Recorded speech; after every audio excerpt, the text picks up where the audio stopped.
Our short national sartorial nightmare is over as the U.S. Senate officially and unanimously votes to make John Fetterman get dressed before coming to work at the supposedly greatest deliberative body in the world. A bipartisan resolution titled the Show Our Respect to the Senate Act, the Shorts Act, SHO. It was somewhat labored, but they call it the Shorts Act. It was put forward by Democrat Joe Manchin and sort of Republican Mitt Romney, requiring that male senators wear a, quote, coat, tie, and slacks or other long pants on the Senate floor or else risk removal by the Sergeant at Arms. The Shorts Act is the most productive legislative work that the U.S. Senate has done this term. The senators can't figure out how to fix the border crisis or revive the economy or even fund the government, but they have finally now at least figured out how to dress themselves, which is a good start. I'm Michael Knowles. This is The Michael Knowles Show.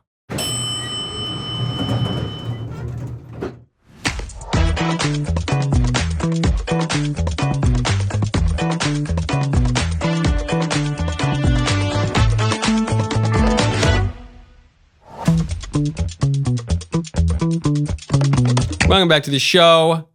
We have a blazing headline today that AI sex chatbots are ruining a generation of men. We'll get to why and how that is in a second. First, though, speaking of the Senate, we have some breaking news right now, which is that Senator Dianne Feinstein has died. Dianne Feinstein was up there in years. People have called on her to retire in recent years. I have not. Dianne Feinstein was a big Democrat, certainly. I've always kind of liked her. I have said for months now I did not want her to retire at all. I actually was endorsing her for about 3 more terms because she's much better than anything else we were going to get out of California. She had a many decades long political career. There were some infamous moments along the way that conservatives had a lot of fun with, like when Senator Feinstein grilled Amy Coney Barrett over whether or not the dogma lived loudly within her.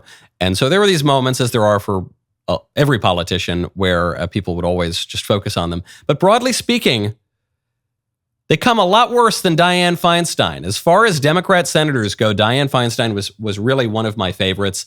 And I love that she stuck it out until the end and refused to retire or resign, even as many members of her own party were trying to force her to.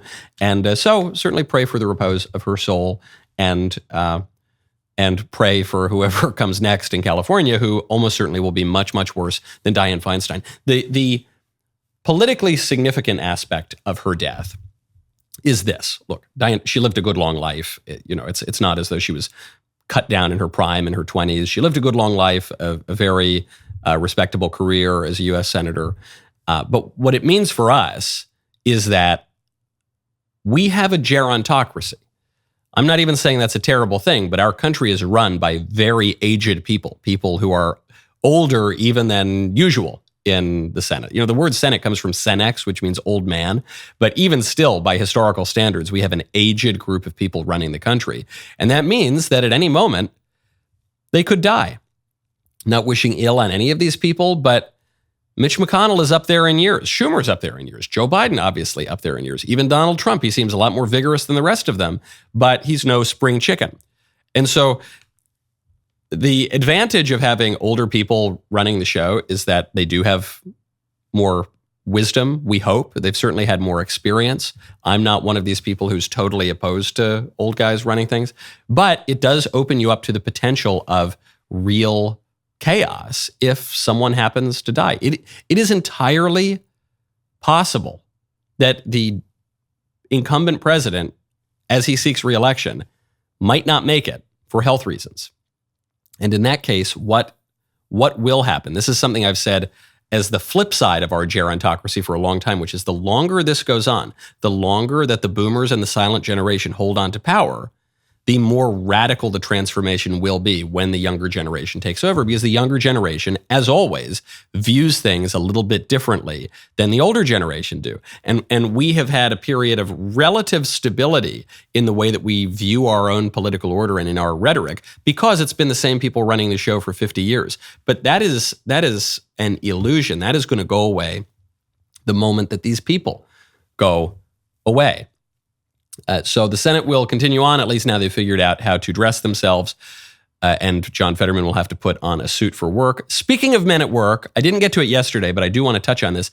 While the undercard was debating at the Reagan Library for the Republican primary nomination battle, Donald Trump went to Michigan to rally with striking auto workers. Here was his message.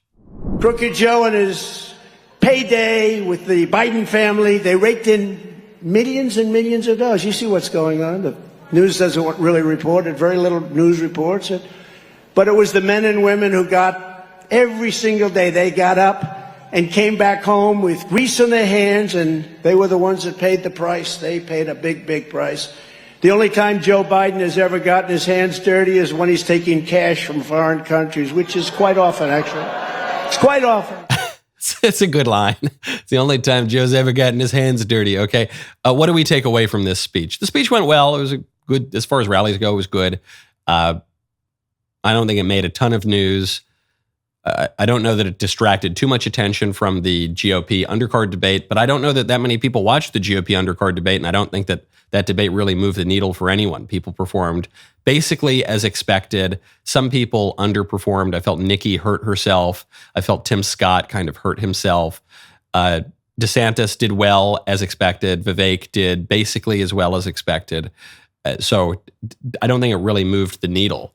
So what do we conclude from the Trump event? We conclude that he is running in the general election already. This rally was focused on Joe Biden. Crooked Joe, the only time he's ever gotten his hands dirty is when he's taking money. So he is focused. He is behaving as though the primary were already over. And the primary is not already over, but every indication would suggest that Donald Trump is going to be the nominee. The national polls, the state polls, the number of committed delegates in, for instance, the Iowa caucuses, the relative lack of change for the polls over time. So it's probably smart for Trump to focus on the general election, but he's still going to have this. He's still going to have this primary, and as we have seen today, anything can happen. Speaking of presidential candidates, though, and one of those crazy things that could happen, Gavin Newsom, as he prepares for his debate with Ron DeSantis, the undercard of the potential presidential nominees, Gavin Newsom was asked a question about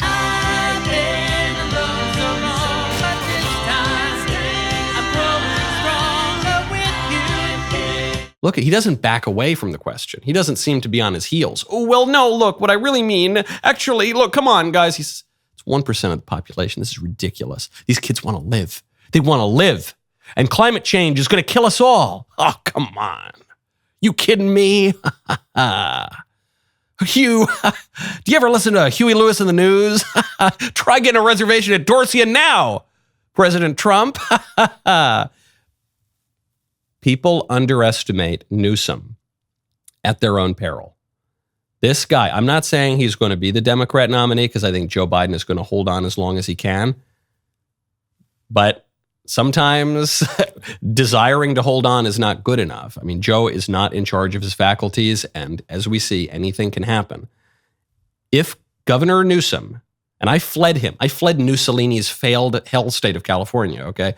I've seen this guy's policies very close. If this guy is the Democrat nominee, I don't care if you've got Donald Trump, who I think is a singular political talent. I know some people think he's less talented. I think he's pretty impressive.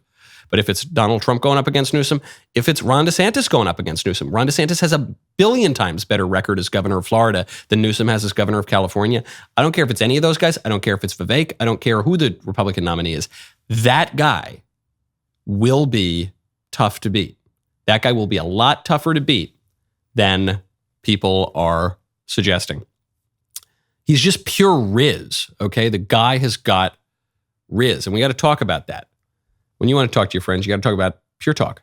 Right now, head on over to puretalk.com/Knowles. You know a company is looking out for you when they actually upgrade your service and don't charge you for it.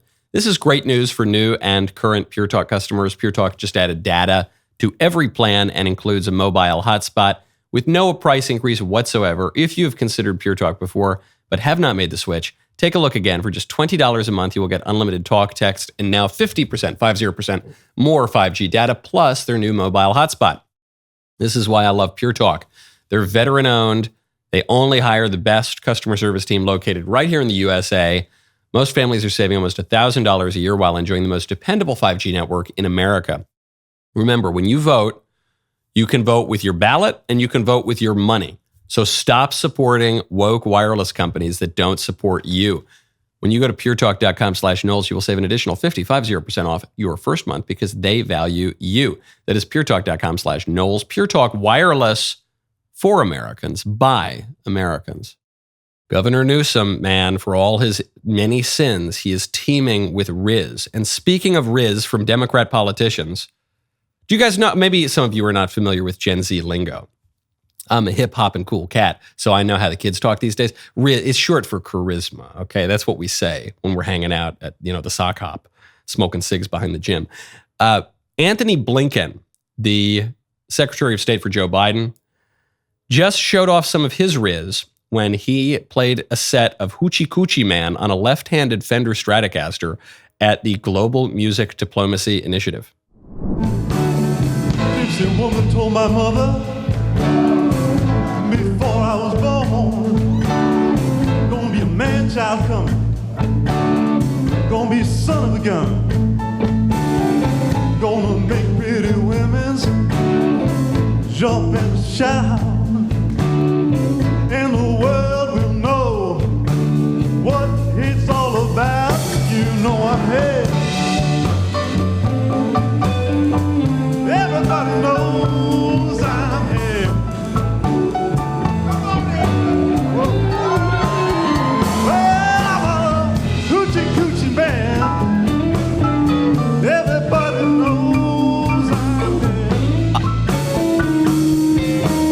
I want to hate it. I'm waiting. When I saw this thumbnail load up, I thought, oh man, here comes the cringe. Gird your loins. Hold on for dear. Here comes the cringe. And then he started playing, and he's surprisingly good. It's not Jeff Beck, he's not Jimi Hendrix. He's not Muddy Waters, but his rhythm playing was basically fine. It's kind of cool that he's playing a left-handed Strat. His pitch and tone as a singer, surprisingly good. It's hard for white guys to sing songs that have basically only ever been performed by black guys, or only ever been persuasively performed by black guys. And he did it pretty well. I thought I was actually pretty impressed. Today is my day of saying nice things about Democrats. I'm saying that Dianne Feinstein was not the worst U.S. senator by a long shot. I'm saying that Governor Bateman over there in California might be a stone-cold psychopath who feeds stray cats to ATMs, but he's a political talent. And I'm going to say Antony Blinken, Secretary of State, a pretty good little guitarist. He's got a decent pitch on him too. And I really like that. I like it when politicians, when political leaders have hobbies, when they have other interests. When they don't, then I just assume they are pure psychopathy, that they are just absolute 100% grade A sociopathy. Whereas if like Churchill, if they paint, if like Blinken, if they play guitar and sing Muddy Waters, if they have other interests, it makes me think that they are at least somewhat human and they are not merely focused on the acquisition of power for no other purpose than wielding it. Now, speaking of hobbies, turning from good edifying hobbies to dubious hobbies, there's a story out in the Hill. It says, AI girlfriends are ruining an entire generation of men. It's by Liberty Vittert. And I didn't even know what this meant. I'm hip and I'm young and I'm cool and I talk to the kids and I got Riz and I smoke cigs behind the gym and I'm, go to the sock hop and everything. But I didn't even know what this meant. And what I learned from this column is that there are apps. There are apps that simulate girlfriends. And they've got a lot of users, like a shocking number of users. In fact, there's one gal who, she's an influencer. She's a real human being. She made an AI bot of herself named Karen and got 1,000 paying users in less than a week and a wait list of more than 15,000 people. So it's generating millions and millions of dollars. And a lot of people, many more people want to use it than even are able to use it right now. And it's not just like they're logging in and, it's just some rote computer program. The AI learns what your desires are and then tailors its messages to your desires, mostly sexual, one would assume, but maybe some of your other inclinations and interests as well. The AI learns from all this to assuage the silent epidemic of loneliness that is hitting this generation of young men, according to Vittert. More than 60% of young men ages 18 to 30 are single, compared to only 30% of women of the same age. So you've got now the clear majority of men, 18 to 30, are single. That's brutal. 1 in 5 men report not having a single close friend. And that number has quadrupled in the last 30 years. And I know it, man. I see it. This is so much more than just about sex.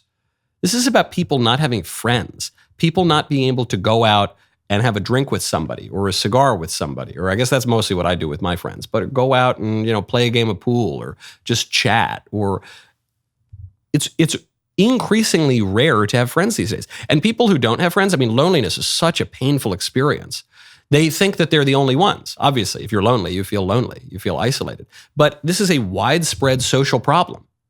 Huge number of people who have no close relationships, especially with a girl. The amount of social engagement with friends has dropped by 20 hours per month over the COVID lockdowns. So you say 5 hours per week. It's still decreasing. And so this professor, Liberty Vittert, says that America desperately needs people to have more babies, but all signs are pointing toward fewer relationships, fewer marriages, and fewer babies. And people are going to mock this. To me, the saddest part is the crisis faced by so many people of not having any close friends, which is not just a personal problem.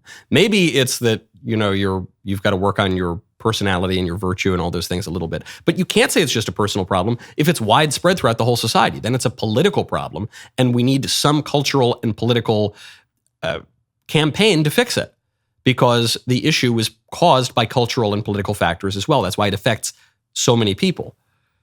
And this is especially true when it comes to romances that could lead to marriage, that could lead to babies, none of which we're getting right now. People are going to mock this, and they're going to say, you freak, you weirdo pervert, you'd rather have a relationship with a chatbot sitting in your mother's basement all by yourself, getting weird sexual messages from a computer than go out there and have a girlfriend. What a weirdo, what a freak you are.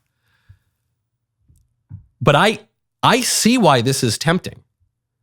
In fact, the professor says it too. He says this is a way to assuage the loneliness epidemic. So you're feeling lonely, then you start using weirdo tools like this, and then it seems like a little Band-Aid on the problem of loneliness because you're getting the simulacrum of a relationship, but it's not real. So then you become even more lonely, even more isolated, even more encouraged in your weird sexual desires, and the problem only compounds on itself. It snowballs. And I see why it's tempting too. If you have a real girlfriend, she can tell you no. If you have a real girlfriend, she's a human being who you have to respect. It's not just about the satisfaction of your own desires, as weird as they come. I get why men in Japan, notably, but even in the United States, would turn to porn rather than have a girlfriend. I get why they would turn to these weird sex robots instead of having a girlfriend. In a way, one could more directly satisfy their apparent desires and selfish longings with one of these things that isn't actually human, that doesn't really have a soul or consciousness, over a human being. Totally. And so if you're an atheist, if you're a materialist, if you think that this world is just kind of stuff and that our consciousness, our sense of longing and love and desire and dreams, that's all just an illusion caused by misfiring little electrical impulses in our brains, then there is no argument against this. There is no materialist, secular argument against the weirdo porn AI chat robots. There isn't one. And there are many arguments for using them in a culture that's extremely lonely at a time when the highest and only moral maxim is, if it feels good, do it. And the more people indulge those impulses as they are, the worse the society and the individuals are going to get. But in a world without God, there's no argument against it. There's no way to stop the psychological, social, and civilizational suicide. Doesn't look good. When you want to look good, though, you got to check out Genucell.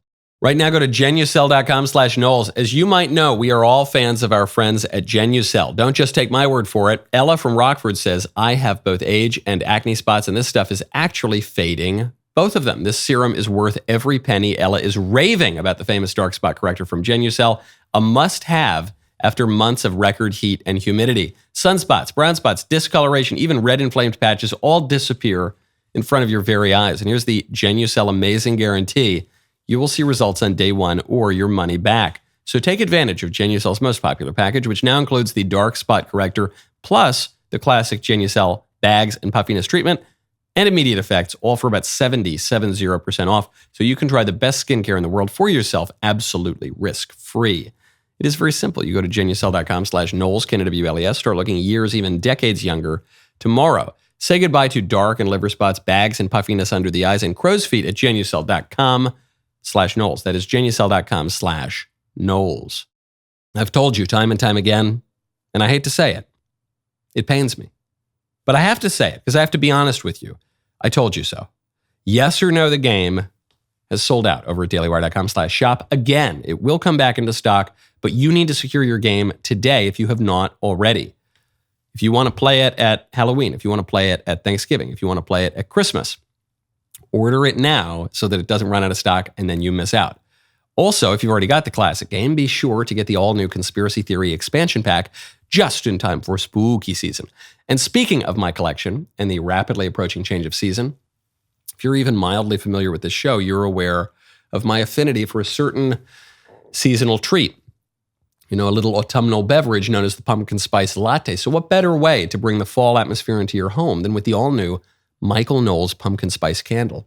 Ooh, cinnamon, vanilla, pumpkin spice. Wow, delicious. Available right now in my collection. Don't wait. Order your candles in the yes or no game today. Your whole room can be filled with my musk, which this time of year is pure 100% unadulterated pumpkin spice. Go to dailywire.com/shop today. My favorite comment yesterday is from Matthew Smith -CP3HU. What a strange name. Who says, what I want to see is how states are going to hold an honest and fair election. I'm with you. I'm with you. I like a number of the candidates who are running for the presidential nomination. I like Trump. I really like Trump, as you know. I like Ron DeSantis. I think he's a great governor. I like Vivek Ramaswamy. He's a friend of mine. He's a very impressive guy. Obviously, I love Doug Burgum, the future emperor of the country. Once we move into full Caesarism and the Burgum momentum takes off, then he's going to run the whole country. But a number of the candidates I really, really like. It does seem likely to me that Trump is going to be the nominee. And if you like the other candidates more, sorry, and could something change? Of course, anything could change. Maybe DeSantis pulls a rabbit out of his hat and wins the nomination. Maybe Vivek surges up and becomes the nominee. I'm not saying it's not possible. Just seems to me, since the polls essentially haven't changed in 14 months, and because Trump is essentially running as an incumbent, it just seems to me very likely that he'll be the nominee. So I'm just not as focused over the sniping of the individual campaigns at each other.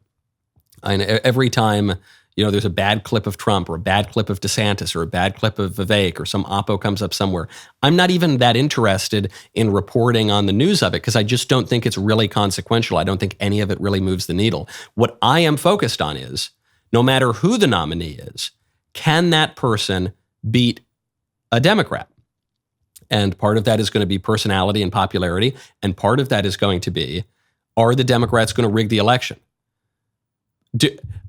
I'm fairly confident that the election was fairly rigged in 2020. Okay. And I'm fairly confident of that because the Democrats admitted it and that they changed all the rules, in some cases in contravention of the state constitution, as in the case of Pennsylvania. They did that. Was it significant enough to flip the election? I don't know. Maybe it was. So if Trump is the nominee again, what's to stop them from doing that again? This is the argument made by the DeSantis camp and some of the other campaigns. And it's a good argument, but then my response to that argument is, well, what's to stop them from stealing it from you? You know, we're talking about a structural political issue here that Republicans need to get serious about, or else all of these debates, not just the one at the Reagan Library, but all of these debates in the primary are abstract and theoretical and not going to amount to much if the Democrats rig the whole system to give them an insurmountable advantage. Okay, speaking of dubious apps, you guys remember Threads? Do you remember Facebook Threads? It's not as though I'm saying, hey, do you remember MySpace? Hey, do you remember LiveJournal? Hey, do you remember AOL Instant Messenger? Apps from years and decades ago. Facebook rolled out Threads, which was going to be its Twitter alternative, like 2 months ago or something. And now I hadn't even remembered it until I was on my Instagram account and I saw some link to it. I said, oh, right, there's a thread, there's that thing. That completely flamed out. CNBC is reporting that upon the launch of Facebook Threads, it looked like it posed a real chance of being a formidable competitor to Twitter. And then it just collapsed. The forecast predicts a US user base of 23.7 million people for Threads in 2023. That is significantly less than half of the 56.1 million anticipated US users of X, formerly known as Twitter. And Twitter was always the smallest of the big social media sites. So compared to Facebook, Instagram, and TikTok, it's relatively small because Facebook has 177.9 million users, Instagram has 135.2 million, and TikTok has 102.3 million. Threads just completely collapsed.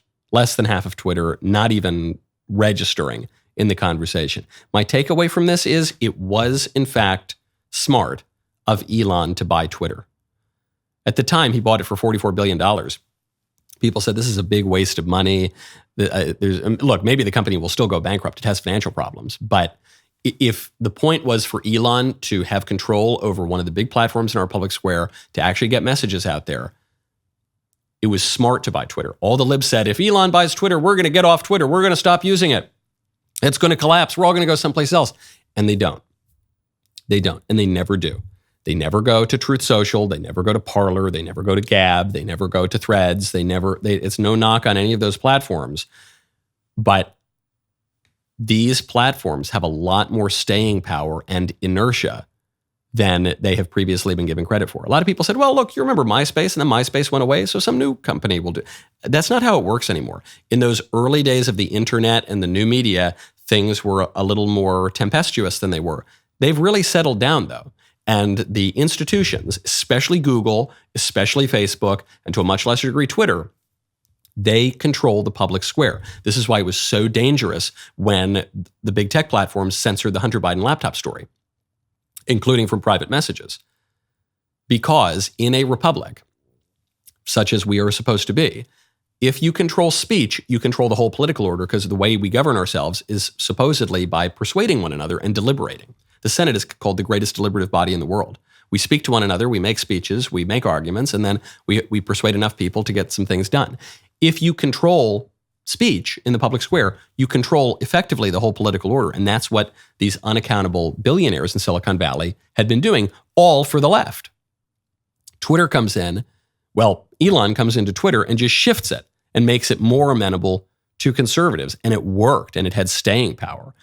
Conservatives in recent years have been eager to flee the old institutions. They say the old institutions are so hollowed out, so desiccated. Screw it. Let the libs have them. We're going to build our own institutions.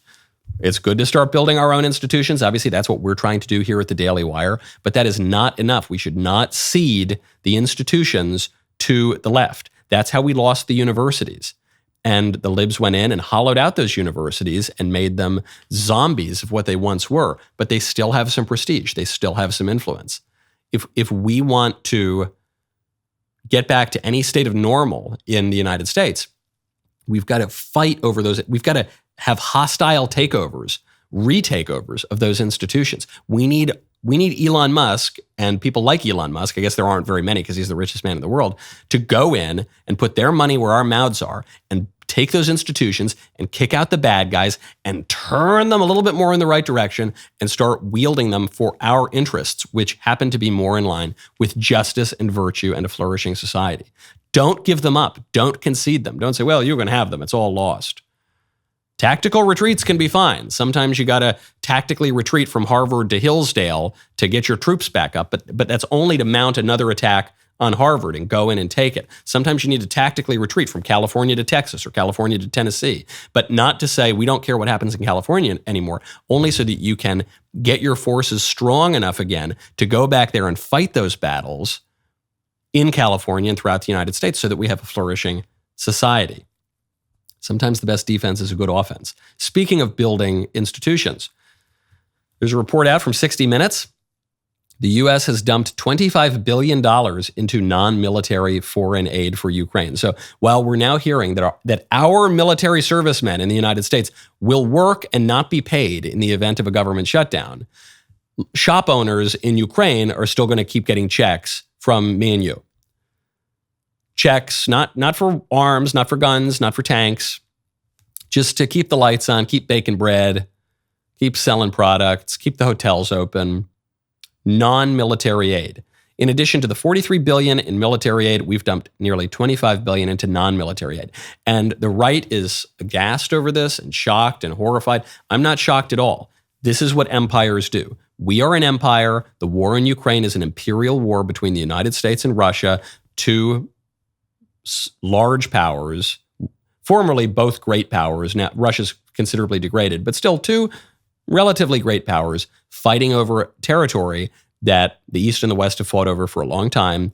And what empires do is not merely supply bullets and guns and things, but they wield their resources and their power to keep the whole country afloat. That's what happens. We are inevitably going to throw our power around. And to pretend that we're not going to do that anymore is to ignore reality and to continue to see these institutions to the left. The question that we should be asking is not, should we throw our weight around? Should we have influence in the world? Should we be the great, powerful country that we are? The question is, what are we going to use that power for? Are we going to use it to hoist pride flags in Kandahar?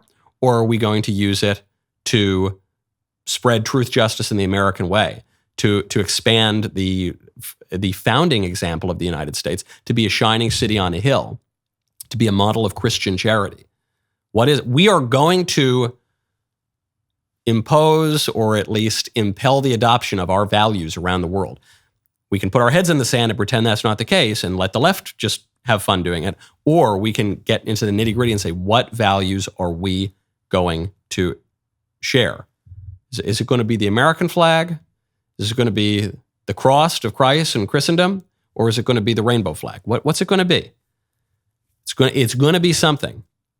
Now, there's a story. I'm just going to tease this. There's a story out there, big blaring headline on Drudge Report. Will there be a late entrant into the GOP primary race? And who it was going to be before you even click the headline. There's scuttlebutt. There's talk out of Virginia that Glenn Youngkin could be a last-minute entry into the GOP race. To which I say, well, I'm out of time. That'll be my tease. We'll have to talk more about it on Monday. When Dr. Jordan Peterson made the decision to join DailyWire Plus, it was a major win for those who champion intellectual debate. With 1 year of unparalleled output, his contributions have set new standards and remained unmatched by any other platform. DailyWire Plus now has a vast array of exclusive Jordan content, offering hundreds of hours of captivating content you won't find anywhere else. Jordan has created thought-provoking works that reshape your perspective on life, which include Vision and Destiny, Marriage and Dragons, Monsters and Men, and there's so many commas and ands, I don't even know where one show begins and another one ends. Additionally, you can immerse yourself in discussions that nurture your spiritual side, like Logos and Literacy, Jordan's groundbreaking series on the book of Exodus. That's only the beginning. I have not even mentioned his Beyond Order lecture series. Well, I guess now I just did mention it. Or his extensive archive of lectures and podcasts. I guess I mentioned those too. This is the absolute compendium of all things Jordan. There is even more new exclusive content on the horizon. By becoming a DailyWire Plus member, you will embark on an unforgettable experience that will fuel your thirst for knowledge and inspire personal growth like never before. Go to dailywire.com/subscribe to become a member today. Finally, I've arrived at my favorite time of the week, which is when I get to hear from you in the mailbag. This mailbag is sponsored by Pure Talk. Go to puretalk.com/Knowles, K-N-O-W-L-E-S, to save an additional 50% off your first month. Hey, Dirty Mike, Mr. Reality here. I had a question for you about Trump's poll numbers, specifically from that ABC poll that you talked about on your show on Monday. The ABC polling has a history of being wildly wrong. Specifically in 2016, a few weeks before the election, they had Hillary Clinton up double digits over Trump, and we know how that turned out. So my question for you is, given that the mainstream media clearly wants Trump to be the nominee, either for their ratings or because they think he'll be easier for Biden to beat, and given their history of faking polls, which we all know is true, my question is, do you think it could be an effort by the mainstream media to help Trump get elected to make fake polls showing that he is electable? Ben's talked about the underlying numbers on some of these polls that show him winning huge support from black voters, which is unheard of in Republican circles, for example. Do you think the polls could be fake to take out the DeSantis argument, or do you think they're real this time? Thanks. And if you do think they're real, why? Thanks. Certainly could be an example of the media wanting Trump to be the nominee. I don't think the media consciously want Trump to be the nominee. I don't think it's that they're all in a room and they're sitting there smoking, smoke-filled room, probably vape-smelled room if it's the liberal media, and they're saying, okay, what we're all going to do, guys, is we're going to pretend that we hate Trump, but secretly we love Trump because he gets us ratings. So, what we're going to do is give him the nomination. Okay, you all got your marching orders. Let's go out there and pretend to hate Trump. They sincerely hate him. They really hate him more than they hate other Republicans. But like someone in a perverse romantic relationship, they also love him because he does give them ratings. That's true. He's ratings gold. Nobody comes close. So if it were merely that, if it were merely media coverage, I would say, okay, maybe this is being trumped up, pun intended, to get them more ratings. And if it were merely the ABC Washington Post poll, I would say, yeah, maybe it's a cooked poll. I'm not sure I believe it. The reason I suspect that Trump really is far and away the leader in the race right now is that every single piece of evidence points to that. Every single one. It's not just one poll or two polls. It's not just the Democrat polls. It's not just the Republican polls. It's not just it's every poll says essentially the same thing. They all have Trump winning, not by a little bit, but by a ton. The gap is huge. The polls are not in any way dynamic. The polls have remained the same basically from the beginning. In terms of, it's still very early on in Iowa, but in terms of committed delegates, I think Trump has something like a 2-to-1 lead on committed delegates in Iowa. It just, the way that the race is structured, there are so many candidates, none of whom seem ready to drop out. This is why everyone knocked Dana Perino for her question the other night about the game show and Survivor, who do you vote off? And it was perhaps phrased in a silly way, but the impetus for the question is a pretty serious one, which is, hey, if you all stay in the race, nothing's going to change and Trump is the nominee. So one of you has to get out, multiple of you have to get out, if any of you even want to have a chance of beating Donald Trump, but none of them have any incentive to get out right now. So because that's not changing, and because Trump is running effectively as an incumbent, which is something we haven't seen in our lifetimes for a president seeking a non-consecutive second term, I'm inclined to believe that it's not just all completely fake. If every single piece of evidence is just completely fake, then I guess the conspiracy runs deeper even than I had suspected. Next question. Hey, Michael. I think it was around a year ago this time that you had really first put the thought in my mind that I needed to look into Catholicism. I grew up in a really lukewarm Protestant household, but it's taken me this long, and I think I'm ready to take the plunge. I believe the church is who she says she is, and I want to become a Catholic. And I'm just wondering, where do I go from here? What are the steps I take? Any advice would be great. Thanks, Michael. Great news. I'm so pleased to hear that. That's wonderful. It's probably not too late to start RCIA, which is the Rite of Christian Initiation for Adults. So just contact your local parish, or maybe if you prefer going to Mass at a different parish, if maybe your local parish is a little bit on the lib side and there's a more reverent Mass somewhere else, just contact them. Say, I want to start RCIA. Email the parish secretary or the priest, and they'll get you started. And then you could receive the sacraments by Easter, And that's great news. Really, really glad to hear it. Okay, next question. Hi, Michael. So there is one thing that I think your audience can wholeheartedly agree on, and that is how much we love hearing you talk about sweet little Elisa. You talk about her in such a kind and loving way, and I think we would all love to hear the story of how you proposed. Thanks again. Love the show. Oh, well, let's see. The story of how we proposed was we were down at Beachcomber Restaurant, a great little restaurant for breakfast in Orange County, California, and I had purchased the ring already, obviously. And, I had known Elisa since we were 10 or 11 years old. So what's amazing about it is you still get extremely nervous. And so we go down for breakfast. I said, I can't make it through breakfast if I don't pop this question now. So Elisa goes, she's like, Mag, I'm going to go use the restroom. Where we had just gotten down there. And I said, not the most romantic way to set it up, I guess. And I said, okay. And I walked a little further down the beach while we were waiting for our table. And Elisa only began to expect it when she saw how far down the beach I was, because I didn't want to be around a bunch of people and then just got down on one knee, popped the question, and it was lovely. It was really great. And then we had breakfast. Then it was just it was a marvelous. That's all I have to say about that. I don't know. I didn't do one of these things that modern people do, which is, they hire a band and a mariachi band and acrobats and a full film crew to film it and post it on TikTok or whatever. It's just this lovely little private moment on a beach before we had pancakes and beignets and coffee and mimosas. It was great. Next question. Michael, you have to understand how Democrats' election rigging works. In 2020, Trump pulled 10 million independents away from Democrats. No one believes that 20 million new voters mailed in ballots for Democrats because Trump made mean tweets. A cursory examination of those ballots found that they were anonymously cast. No court was allowed to hear the evidence, so Democrats could deny there is proof. They know they can't get away with that again. So Pennsylvania is preemptively registering everyone to vote. So now they can mail out ballots to their headquarters and send them back with the names of registered voters on them, whether those people cast a ballot or not.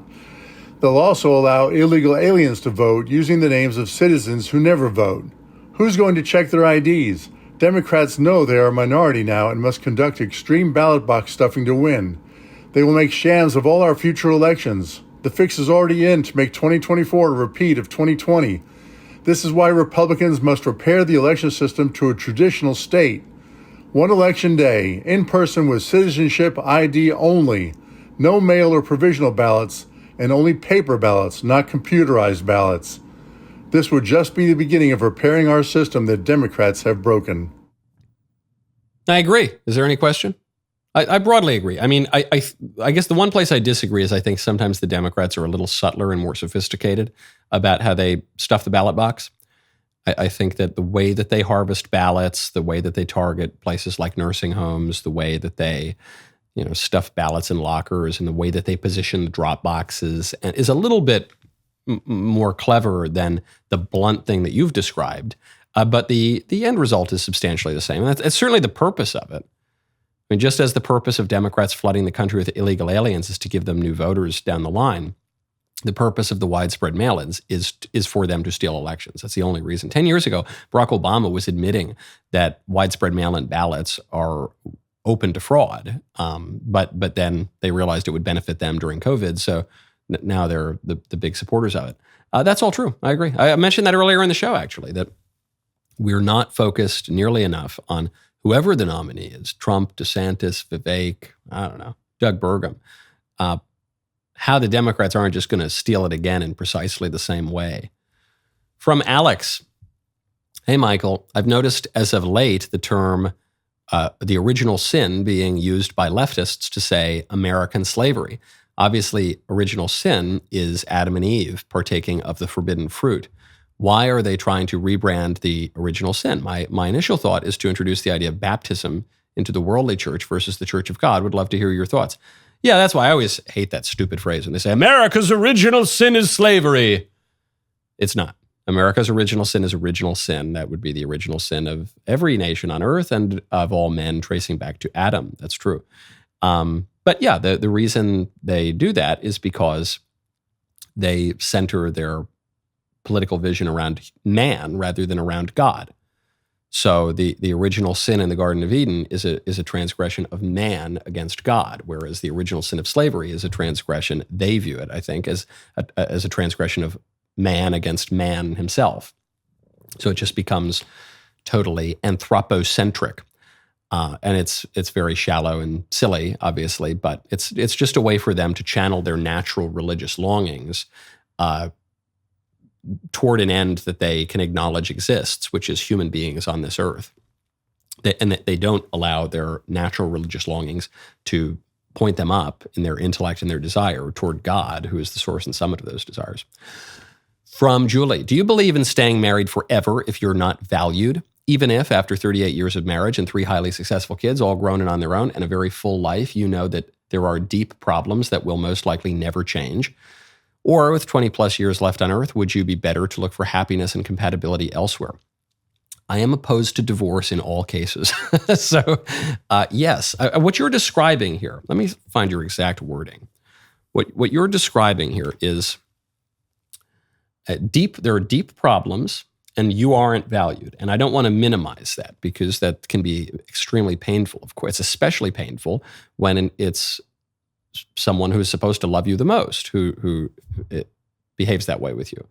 That's true of a lot of marriages. A lot of marriages have problems. What I would recommend is working on the marriage constantly, every single day, and being blunt and honest about it. I wouldn't just try to paper over everything, but I would work on the marriage from the premise that under no circumstances can the marriage break, because you have 3 highly successful kids. Even for your adult children, the divorce would be a massive scandal. It's not just for little kids, but for adult children to crack up the foundation of their world, to crack up the symbol of the love of Christ and his church, even if you didn't raise them in a particularly religious way. It just completely cracks their sense of the world. And it's a scandal for society, and it's a scandal that leads other people down this path. And it's a reason that people don't get married now, because they say, well, 50% of marriages end in divorce, or whatever the statistic is. It's bad. And do you really think you're going to be so happy living alone just because your husband's sort of a jerk sometimes? Okay, now I'm going to be better off on my own, or you're going to start dating at age 60 or something? I just think it's crazy. I think the grass is always greener. And it's not to minimize people in an unpleasant marriage, but the only thing to do the only reasonable thing to do, it seems to me, is to work on the marriage. I don't think your husband wants to be miserable either. You got to work on it, and don't just suspect that liberating yourself, emancipating yourself from your family is going to make you happier. I strongly doubt that it would. Okay, today's Fake Headline Friday. The rest of the show continues now. You do not want to miss it. Become a member and use code Knowles, KNWLES, at checkout for 2 months free on all annual plans.